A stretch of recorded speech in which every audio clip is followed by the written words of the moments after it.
Olá, seja muito bem-vindo a este canal. No vídeo de hoje nós vamos analisar a carta de Jesus aos crentes em Esmirna. No vídeo anterior nós analisamos a carta escrita aos crentes em Éfeso. Essas cartas fazem parte das cartas de Jesus àquelas igrejas da Ásia. A primeira carta foi escrita aos crentes em Éfeso, a segunda aos crentes em Esmirna, a terceira aos crentes em Pérgamo, a quarta aos crentes em Tiatira, a quinta aos crentes em Sardes, a sexta aos crentes em Filadélfia e a sétima aos crentes em Laodiceia. Acreditamos que essas cartas têm um caráter profético. Elas representam 7 períodos da Igreja de Deus aqui na Terra, sendo que a primeira carta corresponde ao período que vai do ano 31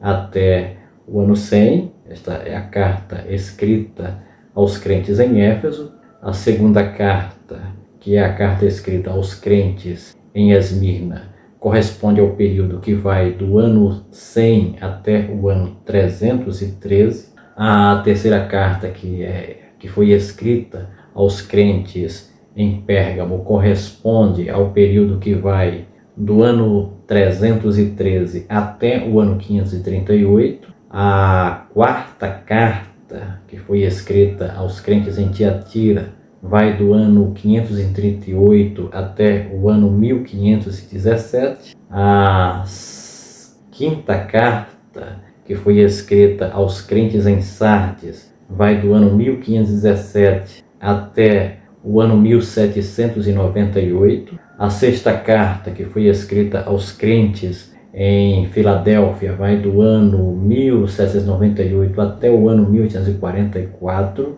E a última carta, a sétima, escrita aos crentes em Laodiceia, vai do ano 1844 até a volta de Jesus, ou seja, representa o último período profético. Mas o nosso objetivo hoje é analisar o conteúdo da carta escrita aos crentes em Esmirna, portanto, a segunda carta de Jesus. Essas cartas são importantes porque foram escritas por São João, mas a inspiração, a mensagem é de Jesus Cristo. Ele se identifica como sendo o autor dessas cartas. Para a gente entender a carta aos crentes em Esmirna, é bom a gente entender o contexto em que essa mensagem foi enviada. No final do primeiro século, Esmirna era uma cidade próspera, uma cidade com aproximadamente 100 mil habitantes, que disputava com Éfeso o posto de cidade mais importante da Ásia naqueles dias. Havia uma comunidade de crentes em Cristo em Esmirna naqueles dias. Jesus começa a carta se dirigindo a eles como sendo o primeiro e o último, ou seja, Jesus está se apresentando como um ser eterno, como um ser divino.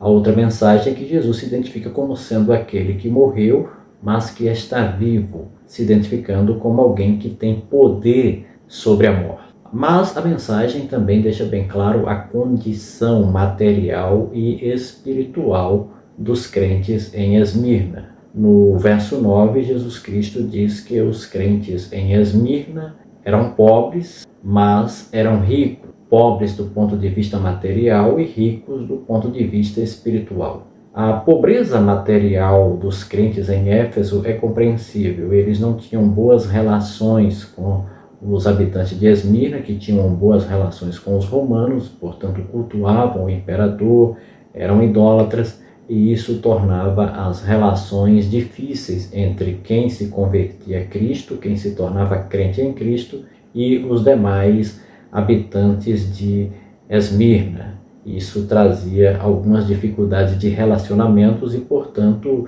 isso trazia algumas dificuldades econômicas. Muitos crentes viviam em situação de pobreza ou de extrema pobreza naqueles dias. Mas apesar dessa condição material difícil, a condição espiritual dos crentes em Esmirna é louvável. O próprio Jesus Cristo diz que eles eram ricos espiritualmente. Jesus Cristo deixou bem claro que eles iriam sofrer perseguições. Primeiro ele menciona os judeus como sendo a sinagoga de Satanás que estavam perturbando esses crentes que estavam ali em Esmirna. Segundo, Jesus Cristo profetiza que eles iriam sofrer tribulações. E inclusive Jesus até menciona como sendo tribulações de 10 dias. Acredita que essa profecia se cumpriu a partir do ano 303 até o ano 313, que foi um ano de terríveis perseguições movidas pelo Império Romano contra os cristãos. Mas ele faz uma promessa, ele diz: ser fiel até a morte e dar-te-ei a coroa da vida. Esses cristãos poderiam perder até mesmo a vida por conta das perseguições, mas a promessa de Jesus Cristo é que eles teriam vida eterna se permanecessem fiéis, se perseverassem até o fim. No final da carta, no verso 11, Jesus faz uma promessa ao vencedor. Ele diz ao vencedor, o vencedor de modo nenhum sofrerá o dano da segunda morte. Essa mensagem ela é importante porque aqueles crentes estavam, através da perseguição, de vez em quando um morria e de vez em quando acontecia o fato de alguém entre eles ser martirizado. E isso poderia levar alguns a não terem coragem de continuar sendo cristão por conta dessa situação.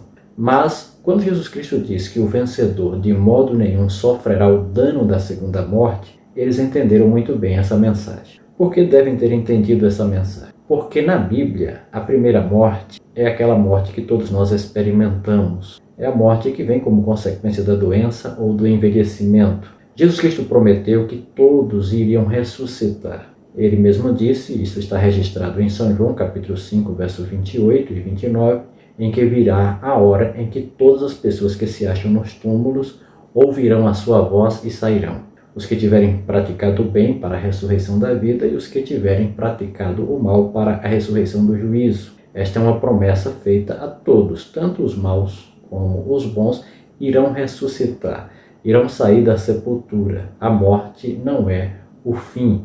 Haverá retorno à vida após a morte e este retorno à vida se dará por meio da ressurreição.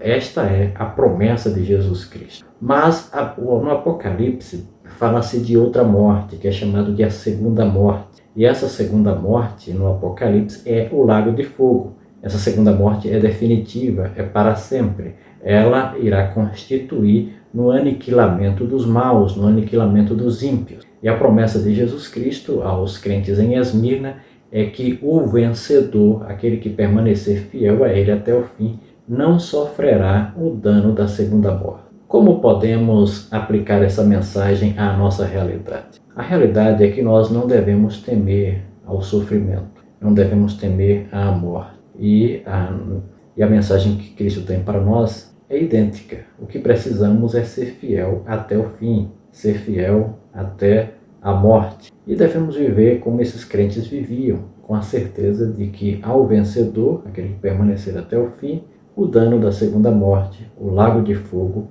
não será experimentado. A única coisa que temos que temer é nos separar de Jesus Cristo. A pobreza, às vezes, pode ser uma realidade na vida de um cristão. Às vezes, a tribulação, o preconceito existente contra o cristão poderá impedi-lo de prosperar materialmente, mas isto não impede esse cristão de se manter rico espiritualmente. Se tivermos a sorte de Abraão de vivermos como ricos materialmente e ricos espiritualmente, ótimo. Mas se a nossa sorte for de Jó, que por exemplo estava rico e de repente perdeu toda a sua fortuna e ficou extremamente pobre e doente e enfermo, mesmo assim, nessa condição terrível, Jó manteve-se firme na fé, permaneceu adorando e acreditando em Deus nessa situação. Meu irmão, meu amigo, não importa a situação, a mensagem de Jesus Cristo aos crentes em Esmirna serve para nós também. Seja fiel